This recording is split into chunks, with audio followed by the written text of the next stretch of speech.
this session, we are also going to have some listening to Honorable Wandai and his team about energy. You know, this country is suffering from very serious energy stress.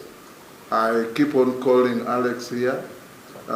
Those of us who come from the West, Wamboka, Milemba, Amisi, Wanjala, and others, I think we suffer more than any other part of the country in power outages and power dips. Sometimes power can disappear in Western Kenya on Friday and it comes back on Tuesday. The entire weekend, there is no power. Yes. Yes.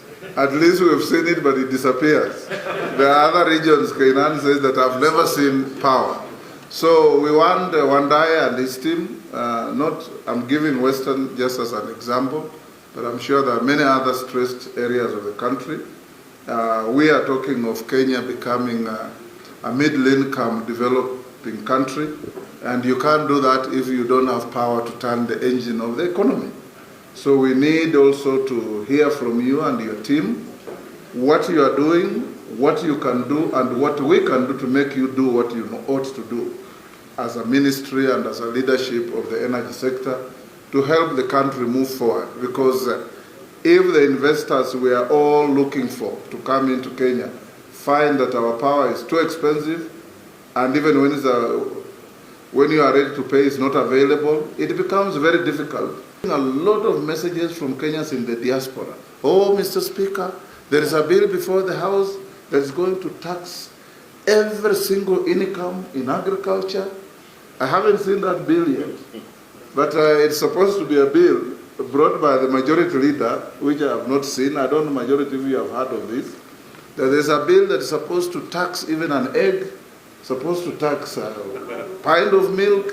You know, as leaders, don't let this propaganda run ahead of you, because there's no such bill as far as I know.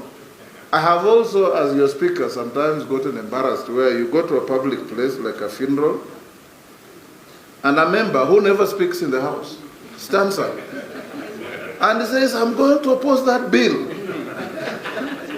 And says all manner of things. When the bill comes, you don't even see the member in the House to speak to the bill that he was opposing at a funeral.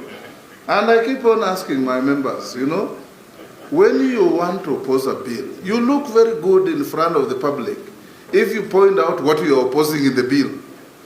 Because you will vote even on the title of the bill. So I have told our leadership many times before that if you count the number of chairs of committees